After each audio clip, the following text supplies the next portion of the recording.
Jeshi la Walinzi wa Mapinduzi ya Iran IRGC siku ya Ijumaa limewahimiza raia kote Mashariki ya Kati kukaa mbali na maeneo yaliyo karibu na vikosi vya Marekani, likizidisha vitisho vyake licha madai ya Rais Donald Trump kuwa mazungumzo ya kumaliza vita vya mwezi mmoja yanaenda vizuri. Onyo la walinzi hao limekuja baada ya Trump kuongeza tena muda wa mwisho Tehran kufungua mlango bahari wa Hormuz, la sivyo kabiliwe na uharibifu wa miundombinu yake ya nishati, akisogeza tarehe hiyo kutoka Ijumaa hadi Aprili 6. Trump alisema alifanya hivyo kwa ombi la Tehran, akisitiza kuwa jamhuri hiyo ya Kiislamu inataka kufanya makubaliano ili kumaliza vita vilivyokumba kanda hiyo tangu Marekani na Israel ziliposhambulia Iran kwa mara ya kwanza mnamo Februari 28. Lakini upande wa Iran ambao umeweka wazi kuwa unataka kumaliza mapigano kwa masharti yake yenyewe, umeonyesha kutolegeza kamba katika mashambulizi ya kulipiza kisasi dhidi ya Israel na maeneo mengine ya Ghuba, likivishtumu vikosi vya kigaidi vya Marekani na Uzayuni kwa kutumia ngao za binadamu. Jeshi hilo lenye nguvu nchini humo lilitoa onyo kali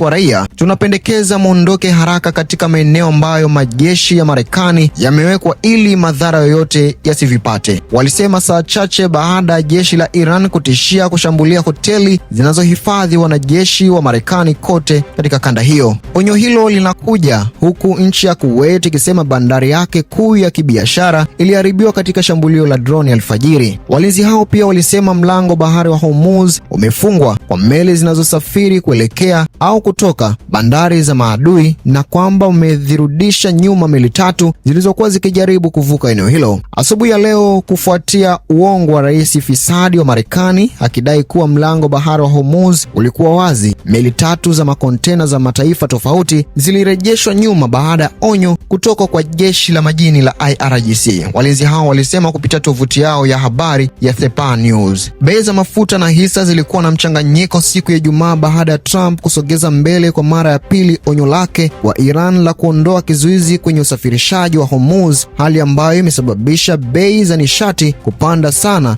na kutishia uharibifu wa kudumu wa uchumi wa dunia. Katika ishara ya hivi karibuni ya athari hizo, afisa mmoja wa Japan alisema serikali inapanga kuondoa kwa muda vizuizi kwenye vinu vya kufua umeme kwa makaa ya mawe ili kukabiliana na uhaba wa nishati, huku Vietnam ikiondoa kwa muda kodi ya mafuta. Mwanadiplomasia mkuu wa Trump Marco Rubio alikuwa nchini Ufaransa siku ya Ijumaa kwa mazungumzo na wenzake wa G7, huku waziri wa mambo ya nje wa Uingereza Yvette Cooper akitaka utatuzi wa haraka wa mzozo huo na kukomesha kizuizi cha Iran kwenye mlango huo wa bahari. Iran haipaswi kuruhusiwa kushikilia uchumi wa dunia mateka, Cooper alisema kabla ya mkutano huo. Hatua ya Trump kusogeza mbele tarehe hiyo imekuja baada ya siku kadhaa za ishara zinazochanganya kuhusu mazungumzo ya amani na Tehran, lakini mjumbe wake Steve Witkoff alizungumza Alhamisi kuhusu ishara kali kuwa Iran iko tayari kufanya mazungumzo. Mazungumzo hayo yanahusu orodha ya hatua 15 za Marekani zilizowasilishwa kupitia Pakistan, ambazo Iran inasemekana imejibu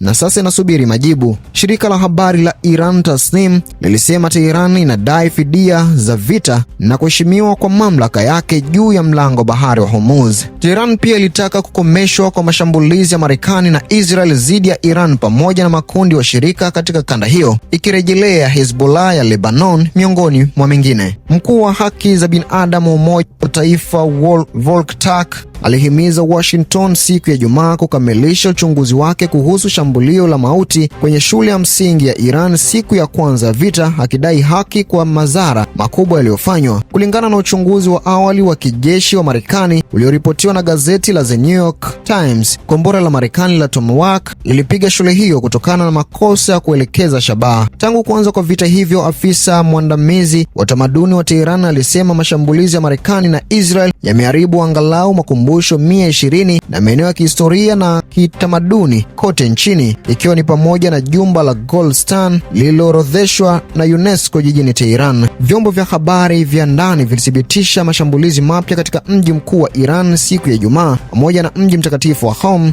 upande wa kusini na Urmia upande wa kaskazini magharibi, baada ya jeshi la Israel kutangaza mashambulizi ya kiwango kikubwa dhidi ya miundombinu mjini Tehran. Mashambulizi haya mapya yanakuja siku moja baada ya kiongozi wa upinzani nchini Israel Yair Lapid kuonya kuwa vita hivyo vilikuwa vinasababisha gharama kubwa sana, huku jeshi likiwa limevunjwa hadi kikomo na kuvuka zaidi. Msemaji wa kijeshi Efie Defrin kwa upande wake alisema wanajeshi zaidi wa mapambano walihitajika ili kuanzisha eneo la ulinzi kusini mwa Lebanon ambayo iliingizwa kwenye vita baada ya Hezbollah kufyatua makombora kuelekea Israel. Vyombo vya habari vya serikali ya Lebanon viliripoti shambulio jipya la anga kwenye vitongoji vya kusini mwa Beirut siku ya Ijumaa, huku Hezbollah ikisema imefyatua makombora kaskazini mwa Israel ambapo vingora vya tahadhari ya anga viliwapeleka wakazi kwenye maficho. Hii ni Dems Media na mimi ni Abdul Juma, ni kukaribisha kuendelea kufuatilia habari zetu. Tukutane kwa wakati mwingine kunako majaliwa ya Mwenyezi Mungu. Mpaka hapa sina tena la ziada. Bye bye.